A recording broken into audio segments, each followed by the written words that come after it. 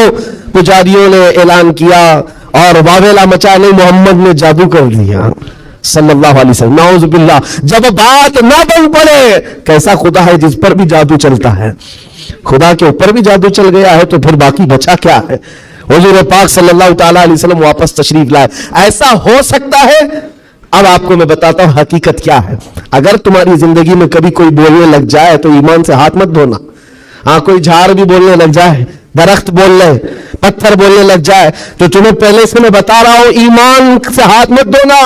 ہو سکتا ہے یہ چیزیں اب تو کرنٹ کا زمانہ ہے، بیٹری لگا کر کے کچھ بھی بولا جائے، لیکن اس دور کی بات کر رہا ہوں جب کوئی بیٹری اور سیل نہیں تھی، اب تو گڈی گڑیا بھی بولتی ہے۔ اس دور میں کیا ہوا کیا تھا، پتھر بولا کیسے؟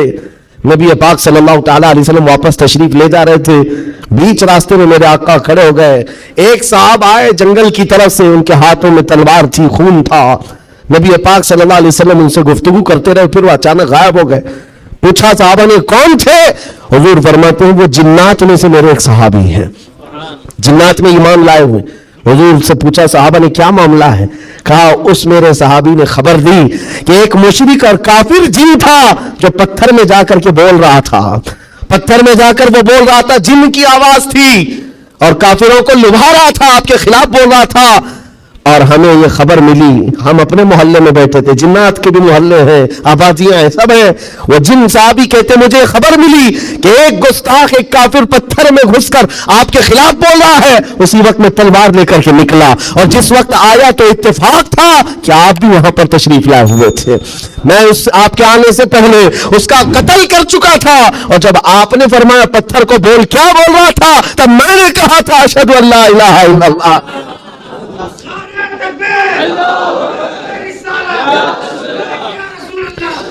میرے عزیزوں ایک بات یاد رکھو، صحابہ اکرام کے سامنے یہ بھی آزمائش آئی، لیکن وہ ٹس سے مس نہیں ہوئے، ٹس سے مس نہیں ہوئے، وہ اپنے ایمان پر جمے رہے، استقامت کا وہ پہاڑ بن کر کے قائم رہے۔ آج ضرورت اس بات کی ہے میرے عزیزوں، حالات اس طرح کے اگر بن جائے، دنیا چمتکار دکھانے لگ جائے، تو اپنے ایمان سے ہاتھ مت دھو بیٹھنا۔ وہ دیکھو ابھی سوشل میڈیا پر ایک چھوٹا دجال بھی آیا، چٹیاں لے لے کر کے بتاتا رہتا ہے، چھوٹا دجال، بڑا دجال آنا باقی ہے جو پانی برسا کے بھی دکھائے گا، سبزہ اگا کر کے بھی دکھائے گا، اور ایک آدمی کو مار کر زندہ کر کے بھی دکھائے گا۔ یہ حدیث پاک میں ہے۔ تم ابھی چھوٹے دجالوں پر بک گئے تو بڑے دجال کے ساتھ کیا ہوگا؟ اس لیے آج جمے رہو۔ ارے چٹیاں یہ تو بہت پرانی بات ہے، پھینکو پیٹ پیچھے، کہو ہمیں ہمارے نبی نے بڑے دجال کے لیے بھی پہلے سے تیار فرمایا۔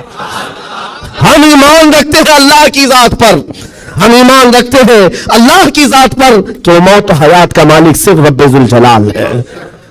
میرے عزیزوں یہ حالات پر میں نے صرف اس لیے بات کی کہ آپ قیامت کے قریب جو ہونے والا ہے، حضور فرماتے ہیں ویل للعرب من شر قد اقترب، حضور پاک فرماتے ہیں عربوں کے لیے تباہی ہے کہ ان قریب وہ ایک ایسی برائی کی طرف جائیں گے جو ان کو جہنم میں لے جائے گی، عربوں کے لیے۔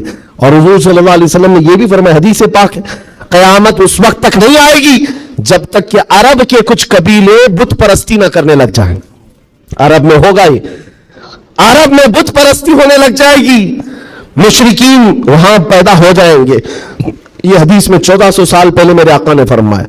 تو تم کبھی ان کو جبے کبوں میں دیکھ کر، پوجا پاٹ کو دیکھ کر یہ مت سمجھنا اسلام فلیکسیبل ہے، اسلام میں سب کچھ ہو سکتا ہے۔ وہ تو آپ نشے کے اڈے بھی کھول نہیں رہے ہیں، اور کھول رہے ہیں۔ شراب پر سے پابندی ہٹا کر کے سعودی عرب میں اب شراب بیچنے پر بھی بات آ گئی، عورتوں کا حجاب ختم ہے، مشرکین کا داخلہ ممنوع تھا، لیکن اب مدینہ رسول میں بھی مشرکین کا آنا اور اس کی اجازت دے دی گئی ہے۔ یہ ساری قیامت کے قریب کے حالات جو حضور نے پہلے بیان فرمائے، میرے آقا نے فرمایا ہے یہ عرب اس برائی کی طرف جا رہے ہیں جو ان کو جہنم میں لے جانے والی ہے، اور قیامت سے پہلے یہ ہوگا، لیکن ان کے یہ سارے کارنامے ہمارے لیے دلیل نہیں ہے۔ حرم مکہ کا امام کیا کرتا ہے یہ ہمارے لیے دلیل نہیں، صدیق اکبر کیا کہتا تھا وہ ہمارے لیے دلیل ہے، فاروق اعظم کیا کہتا تھا وہ دلیل ہے، عثمان غنی اور حیدر کرار کیا کہتے تھے وہ دلیل ہے۔ یہ بکے ہوئے لوگ اگر منبر پر چڑھ گئے تو ان کے خد و خال دیکھ کر کے تم مت بگڑ جانا۔ یہاں سے حالات ایسے ہو سکتے ہیں خانہ کعبہ کے منبر پر کھڑے ہونے والا امام بھی اسرائیل کی فتح کے لیے دعا کر سکتا ہے، یہ ایمان بیچے ہوئے لوگ آ سکتے ہیں، اس لیے کہ یزید کا دور بھی آیا ہے، کرامتہ کا دور بھی آیا ہے، باطل قوتوں کا دور بھی آیا ہے جب انہوں نے کعبے کی امامت کی ہے، لیکن اہل سنت و جماعت ہمیشہ اس بات پر قائم رہے ہیں ان لوگوں سے ہمارا دین نہیں چلتا، اللہ اور اس کے رسول کی حقانیت اور قرآن سے ہمارا دین چلتا۔ اور ایک بات آخری، اسلام اپنا دفاع خود کرتا ہے، اسلام اپنا ڈیفینس خود کرتا ہے۔ کفار و مشرکین کو اگر یہ لگتا ہے کہ مسلمان سوئے ہوئے اسلام کا کچھ بھی کر لیں گے، یہ ناممکن ہے، پاسبل نہیں۔ ہم جیسے کروڑوں بھی سو گئے تب بھی اسلام قائم رہے گا۔ اسلام اپنا ڈیفنس خود کرتا ہے، کیوں؟ اس لیے کہ یہ انسانوں کا بنایا ہوا دین نہیں ہے، خلاق کائنات کا دین ہے۔ اور قرآن میں رب تعالیٰ نے فرمایا یریدون لیطفئوا نور اللہ بافواہہم، لوگ اپنے منہ کے پھوکوں سے اسلام کا چراغ بجھانا چاہتے ہیں اور اللہ اپنا چراغ مکمل کر کے رہے گا۔ ولو کرہ الکافرون، اگرچہ کافر ناپسند کرے۔ اور ایک بات سن کر کے جائے، میرے رب کا وعدہ ہے قرآن پاک میں، یہ دین اسلام پوری دنیا پر غالب آ کر رہے گا، آ کر رہے گا۔ یہ بات میں نے کئی جگہ سٹیجوں پر کی تو کچھ لوگوں نے کہا بھی تھا جو نان مسلم ہیں، انہوں نے کہا تھا کہ مولانا ایسے بیٹھ کے چلا رہا ہے، حالات دیکھتا نہیں ہے، فلسطین میں ان کے ٹکڑے ہو رہے ہیں، شام کو تباہ کر کے رکھ دیا گیا ہے، عراق میں ان کے جنازے نکلتے ہیں، افغانستان کو توڑ کر رکھ دیا گیا ہے، اور یہ مولانا چلا کر کہتا ہے اسلام پوری دنیا میں غالب آ کر رہے گا۔ یہ اپنا محلہ نہیں بچا پاتے، پوری دنیا کی بات کرتے ہیں۔ ظالموں تمہیں خبر کیا ہے، اسلام زندہ ہوتا ہے ہر کربلا کے بعد۔ تاریخ یہ بتاتی ہے اگر اسلام کو ختم ہونا ہوتا رسول اللہ کے نواسی کی شہادت کے بعد ختم ہو جاتا، علی اصغر علی اکبر کی شہادت پر ختم ہوتا، جب رسول اللہ کے گھرانے کی شہادت پر اسلام نہیں رکا، ہمارے ہزاروں کے قتل پر کبھی اسلام نہیں رک سکتا۔ ایک غزہ ایک فلسطین کیا، ہزاروں غزہ تم اس زمین پر قائم کر کے دکھا دو، تب بھی میرا چیلنج ہے، اسلام تھا، اسلام ہے اور اسلام رہے گا۔ اسلام تھا، اسلام ہے، اسلام رہے گا۔ نبی پاک صلی اللہ تعالیٰ علیہ وسلم کا لایا ہوا یہ وہ حسین شجر ہے جس کی جڑیں تحت الثری میں ہے اور جس کی شاخیں اوج ثریا پر ہے، اس کے پتے کو ہلانا بھی مشکل ہے۔ لوگ آج یہ سمجھ کر کے بیٹھے مسلمانوں کو مارنا اس کا مطلب اسلام ختم ہونا، ایسا نہیں ہے۔ مسلمانوں کا قتل اسلام کا قتل نہیں ہے، مسلمان اس کی حفاظت کے لیے نہیں ہے میرے عزیزو، اللہ اس کی حفاظت فرما رہا ہے، اللہ اس کی حفاظت فرما رہا ہے، اور آپ سب کی ذمہ داری یہ ہے، آپ سب کی ذمہ داری ہے۔ ایک سوال کا جواب اور بھی، کسی کے ذہن میں یہ چیز آتا ہے، یہ سوال آتا ہے تو اس کے اطمینان کے لیے کہہ رہا ہوں، بار بار یہ کہتے ہیں اچھا آپ کا دین حق پر ہے، آپ کا خدا حق ہے، آپ کا رسول حق ہے، تو اتنے مارے کیوں جاتے ہیں تم لوگ؟ یہ سوال کرتے ہیں کچھ گیدڑ بھپکی لوگ، ایسے سوال کرتے ہیں کیوں تم لوگ سب جگہ مارے جاتے ہو؟ ان کو ایک ہی بات کہنا، میرے عزیز تجھے پتہ نہیں ہے ہم پروانے ہیں، مرنے کے لیے ہی پیدا ہوتے ہیں۔ پروانہ کس کام کے لیے ہوتا ہے؟ شمع کے ارد گرد گھومتا ہے اور اپنی جان دے دیتا ہے، اور اگر جان نہیں دیتا تو اسے پروانہ بھی نہیں کہا جاتا۔ پورے مسلمان مصطفیٰ کریم کے پروانے ہیں۔ تو شمع رسالت ہے، عالم تیرا پروانہ، تو شمع رسالت ہے یا رسول اللہ، عالم تیرا پروانہ۔ اسی لیے ہم نے یہ کہا حضور پاک شمع ہے اور ان کے پروانے ہیں، اگر یہ مرتے ہیں کٹتے ہیں تو اس تعجب کی بات نہیں ہے، پروانے کا کام یہ اپنی جان دینا، پروانے کا کام ہی جان دینا۔ وقت ختم ہو گیا، یہ جمعہ کا وقت ہے۔ آخر دعوانا الحمدللہ رب العالمین، لبیک یا رسول اللہ۔